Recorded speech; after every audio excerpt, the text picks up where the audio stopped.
اسلامی کا بھی یہ مزاج ہے، اور یہ ہم پر ذمہ داری ہے کہ ہم آپ کو ساتھ میں اصلاح بھی کریں اور وہ پیغام بھی پہنچائیں کہ جس کربلا کو لے کر امام علی مقام نے یہ دین کا تحفظ کیا کہ ان کی اصل زندگی کیا تھی اور اصل پیغام کربلا کیا ہے۔ عزیزان گرامی، پیغام کربلا یہی ہے۔ امام علی مقام امام حسین کو ابن سعد آ کر کہتا ہے، عمرو بن سعد، وہ کہتا ہے حسین بیعت کروں یا جنگ کے لیے تیار ہو جاؤں؟ امام حسین رضی اللہ عنہ فرماتے ہیں جنگ کے لیے تو میں تیار ہونے والا نہیں ابھی، میں اپنے طرف سے نہیں کروں گا، رہی بات بیعت کی تو بیٹھ کر آپ نے گفتگو کی، اس کو بلایا اور پھر آپ بھی گئے اور اس کو کہا کہ ہمارے بن سعد میں چاہتا ہوں کہ تو راستہ جو درمیان کا نکلے وہ یہ ہے۔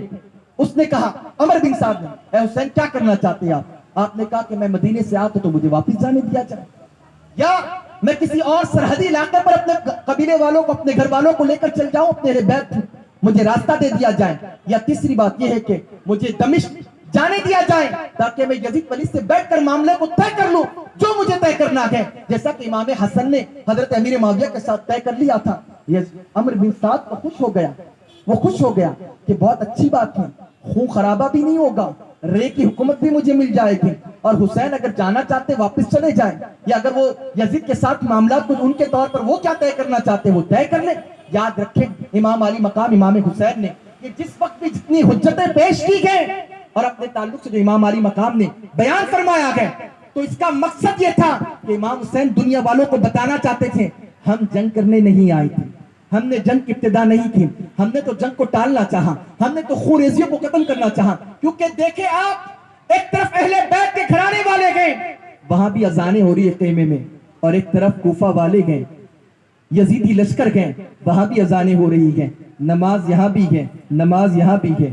دونوں طرف بظاہر کلمہ پڑھنے والے گئے، مگر ایمان تو ادھر ہی تھا نا،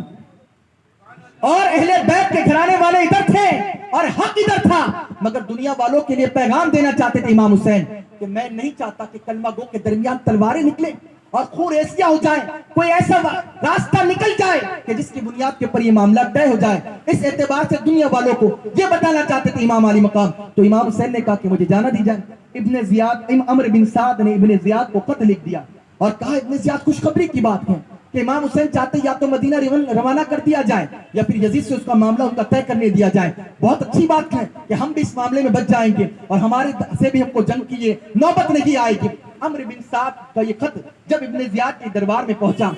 ہر جگہ پر کچھ بدماش ہوتے ہیں اور فتنے پیدا کرنے والے ہوتے ہیں، ذرا ان سے بچ کے رہنا، ایسے لوگوں سے کہ جو تمہیں ہے نا ورغلانے کی کوشش کرے گے۔ عمرو بن سعد نے جب یہ واقعہ اپنا بیان کیا تو وہاں پر ایک بدبخت کوڑی والا کتا، جسے کوڑی والا کتا کہے گے، وہ کون تھا؟ وہ جو ہے نا شمر دل جوشین تھا، وہ شمر لعین بردود، وہاں پر بیٹھ کر کہنے لگا تو کیا نادان ہے ہم؟ اے ابن زیاد، اگر تو نے حسین کو جانے دیا تو پھر تیری عزت ختم ہو جائے گی، تیرا دبدبہ، تیرا رعب یہ تیرے ہاتھ میں آئے گئے، اور ابھی تو یہ قریب ہے کوفہ کے اور یہ تیرے نرخے کے اندر ہے، تو چاہے گا تو دنیا میں اپنا نام روشن کر سکتا ہے، اور امیر المؤمنین جو ہے وہ یزید کے سامنے تیری واہ ہو جائے گی کہ تو نے اس کے مقابلے میں حسین جو تھے، حسین ابن علی، ان کو تو نے قتل کر دیا اور ان کی خلافت وہ نہیں کرنا چاہ رہے تھے، ان کو تو نے جو ہے وہ جنگ کر کے ان کی خلافت کے لیے تو نے ان کے خلاف میں، یزید کے خلاف میں جو معاملات تھے اس کو ختم کر دیا اور آنے والے بیچ میں رکاوٹوں کو دور کر دیا، تو یہ تیرے لیے تو بہت اچھی بات ہو جائے گی، اور تو ایسا چاہتا ہے کہ وہ چلے جائے، ہو سکتا ہے وہ جانے کے بعد تیرے معاملات بھی خراب ہو جائیں۔ تو اس کا دماغ گھوم گیا، یہ کہنے لگا ہاں یہ بات بھی ہے۔ اس نے کہا ٹھیک ہے پھر کیا کیا جائے؟ تو شمر دل جوشن نے کہا میں جاتا ہوں۔ کہا ٹھیک ہے جا، اور ابن زیاد کو جا کر کہتے ابن زیاد، حسین ابن علی کی تائید کرنے کی ضرورت نہیں، ان کے فیور میں بات کرنے کی ضرورت نہیں، بلکہ میں آیا ہوں، فوراً جا کر بیعت لے، اور اگر بیعت نہیں لیتا ہے تو اور ان سے جنگ کر کے انہیں قتل کر کے ان کا سر میرے دربار میں نہیں پہنچاتا ہے تو پھر اپنا عہدہ چھوڑ، رے کی حکومت کا خواب چھوڑ، اور یہ فوج اور یہ کمانڈری میرے حوالے کر دیں۔ یہ بدبخت پہنچا جو شمر لعین کتا تھا، یہ کوڑی والا کتا تھا، اس کوڑی والا کتا جب پہنچا اس نے ابن زیاد کو کہا یہ دیکھ عمر بن سعد کو یہ خط آیا ہے اور تو یہاں یہ کام کر رہا ہے، یہ کام کرنے کے لیے تجھے نہیں بھیجا گیا تھا، تجھے تو حسین ابن علی کی بیعت کے لیے بھیجا گیا تھا۔ اس نے کہا اے شخص تو نے یہ کام کیا ہے، تو نے ابن زیاد کو برگلایا ہے، ورنہ معاملہ بڑا امن کے ساتھ گزر جاتا۔ عمر بن سعد کو وہ کہنے لگا باتیں نہ بنا، اگر تو چاہتا ہے تو کمانڈری کر اور حسین ابن علی سے کہہ دے کہ جنگ کے لیے تیار ہو جائیں ورنہ بیعت کریں اور ان کا قتل کر کے ان کا سر لے جا کر عمر بن سعد کے پاس پہنچا دے، وہاں پر پہنچا دے ابن زیاد کے پاس، اور نہیں کرنا چاہتا تو پھر اپنے عہدے کو چھوڑ، کمانڈری کی پوزیشن کو چھوڑ، میں اس فوج کو لیڈ کروں گا۔ عمر بن سعد لالچ کی دنیا کی، ہوس تھی رے کی حکومت کی، وہ کہنے لگا ٹھیک ہے میں یہ مقام نہیں چھوڑوں گا، اور اس نے کہا میں اس کو لیڈ کروں گا۔ پھر کیا تھا، محرم الحرام کی 7 تاریخ آ گئی، امام علی مقام امام حسین کے لیے نہر فرات پر پہرا لگا دیا گیا۔ حضرت عباس علمبردار یہ امام علی مقام کے بھائی تھے، حضرت امام حسین حضرت علی کے دوسرے زوجہ کے بیٹے تھے۔ آپ نے کہا میں گھر والوں کے لیے پانی لے کے آتا ہوں، 500 کا پہرا لگا دیا گیا نہر فرات کے اوپر۔ پہلے دن 7 تاریخ کی صبح سے پہلے آپ نے گئے اور مشکل سا پانی بڑا اور لوگوں سے مقابلہ کر کے وہ پانی تو پہنچا دیا تھا خیمے میں جو وقت ضرورت تھی، مگر جب انہوں نے دیکھا کہ یہ شیر حیدر کرار کے شیر ہیں اور ان کا مقابلہ کرنا ابھی بھی مشکل ہے، 22,000 کا لشکر جرار پہنچ چکا ہے اور 82 لوگوں سے ڈر رہے تھے، انہوں نے کہا ان سے کیسے مقابلہ کیا جائے، کہا ان پر پانی کو بند کر دیا جائے، ان پر نہر فرات سے پانی کو بند کر دیا جائے۔ شمر ذی الجوشین نے تقریباً کتنے 5,000 کا لشکر جو ہے وہ پانی نہر فرات پر لگا دیا، ہزاروں کی تعداد کے اندر، اور کہا کہ ان کے پاس سے ایک جو ہے وہ قطرہ بھی پانی کا خیمہ حسین میں نہیں جانا چاہیے، اور سختی کے ساتھ پہرا لگا دیا گیا۔ عزیزان گرامی اب کیا تھا، 7 تاریخ کا دن گزرتا گیا، 8 تاریخ کا دن گزرتا گیا، 9 تاریخ کا دن گزرتا گیا، پیاسے شہیدان کربلا، وہ اہل بیت کے گھرانے والے، وہ نبی کے نواسے جو آب کوثر کے مالک و مختار اللہ نے انہیں بنایا ہے، جو کوثر کے والی ہیں، اور جو آب کوثر جن کے دست قدرت دست رسول سے پلایا جانے والا ہے امت کو، وہ نبی کے نواسے وہاں پر پیاسے ہوتے ہیں۔ 9 تاریخ کا وقت تھا، امام علی مقام امام حسین رضی اللہ تعالیٰ عنہ جو ہیں اپنے حجرے کے اندر عصر کے وقت ذوالفقار حیدری تلوار کو لے کر بیٹھے تھے، آنکھ لگتی ہے، تھوڑی دیر کے لیے آنکھ کیا لگی، شور و غوغا ہونے لگا، بغل بجنے لگے، ڈھول بجنے لگے۔ امام علی مقام امام حسین نے اپنے بھائی حضرت عباس علمبردار کو بلایا کہ عباس کس طرح کا شور ہے، کس طرح کی گفتگو، کیوں شور ہو رہا تھا، یہ کیوں کود رہے تھے، بغل کیوں بجایا جا رہا تھا؟ وہ جا کر خبر لیتے ہیں، ادھر سے حکم آتا ہے عصر کے وقت میں مغرب کے درمیان میں، عصر کے بعد وہ کہتے ہیں کہ عمرو بن سعد نے حکم دیا ہے کہ تم یا تو بیعت کریں ورنہ اب جنگ کے لیے تیار ہو جائیں، اب جنگ کے لیے تیار ہو جائیں۔ امام علی مقام امام حسین نے کہا جا کر ان سے کہہ دو آج یوم عاشوراء ہے،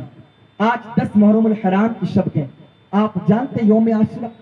امام علی مقام امام حسین سے پہلے جناب آدم تا عیسیٰ تک اور حضور رحمت عالم تک، اور امام حسین کے اس 10 تاریخ کے کربلا کے سانحے سے پہلے تک پورا دنیا کے اندر مسلمان اسلام کے ماننے والے ہو، یہود و نصارہ بھی ہیں، وہ یوم عاشوراء کی تعظیم کرتے تھے کیونکہ یہ دن بڑا عظیم دن ہے، بڑا مبارک دن ہے، اس کی بڑی فضیلت قرآن و حدیث کے اندر آئی ہے۔ اس دن کے حوالے سے کئی حدیث مبارکہ موجود ہیں، انشاءاللہ اس کا بھی میں ذکر کروں گا کہ یوم عاشوراء وہ دن ہے کہ تمام انبیاء علیہ السلام کو اللہ نے انعامات اور اکرامات سے نوازا ہے۔ یوم عاشوراء وہ دن ہے کہ نبیوں کو ان کی قوم کے اوپر اور دشمنوں پر فتح حاصل ہوئی ہے۔ یوم عاشوراء ہے کہ اللہ نے رحمتوں کا نزول فرمایا، کائنات کا قیام کیا، بارشوں کو برسایا۔ یوم عاشوراء کا دن ہے جو بڑا برکت والا دن تھا، لوگ اس دن اور اس رات عبادت کرتے۔ امام حسین نے کہا کہ جا کر ان سے آج کی رات مہلت مانگ لیں۔ کس چیز کی مہلت؟ پانی مانگا تھا امام حسین نے۔ اب امام حسین نے جو ہے وہ جنگ سے چھٹکارے کے لیے ان سے کوئی ان کے سامنے گزارشات کی تھی۔ امام علی مقام نے کسی چیز کی گزارش کی مسلمانوں تو یوم عاشوراء کی شب کے ہم رات بھر اللہ کی عبادت کر سکیں، قرآن کی تلاوت کر سکیں، ہم دل کھول کر اللہ کی بارگاہ میں سجدہ کر سکیں۔ آج میری قوم اتنا وقت ملنے کے باوجود، اے جوانوں نماز کو کبھی نہ چھوڑ، یاد رکھیں جب بوڑھے ہو جاؤں گے اور بیٹھنے کی بھی سجدہ کرنے کی بھی نوبت ختم ہو جائے گی، کرسیوں پر بیٹھ کے نماز پڑھنا ہوگا، افسوس کرو گی اے کاش کی جوانی میں سجدہ کر لیتا۔ بڑھاپے کے سجدے اپنی جگہ پر، مگر جوانی کا سجدہ ایسا، جوانی کی توبہ ایسی ہے کہ آقا کریم علیہ الصلوۃ والسلام نے ارشاد فرمایا جوانی کی عبادت اتنی عظیم ہے۔ عزیزان گرامی، یہاں پر میرے مسلم بن عقیل رضی اللہ عنہ کے بچوں کی شہادت کا واقعہ جو ہے میرے ذہن سے موقوف ہو گیا تھا۔ تو مجھے اس کے حوالے سے بھی یاد دلایا گیا کہ میں ان کی شہادت پیش کروں. پہلے کیسے میں اس لیے بھی تھوڑا سا اس بات کو سوچ رہا تھا کہ کچھ تحقیق کرنے والے علماء کا اس پر اختلاف ہے کہ ان کی شہادت مسلم بن عقیل کے بچوں کے ساتھ میں تھے یا ہوئی یا نہیں. مگر آئیے، کیونکہ علماء اہل سنت اور مورخین اہل سنت نے اور ہمارے اکابروں نے مسلم بن عقیل کے بچوں کی شہادت بھی جس کے اندر لکھی تھی. میں امام علی مقام امام حسین کے اس کربلے کے واقعے کی طرف چلوں اس سے پہلے میں مسلم بن عقیل کے بچوں کی شہادت آپ کو سنا کر آج کی گفتگو کو ختم کروں.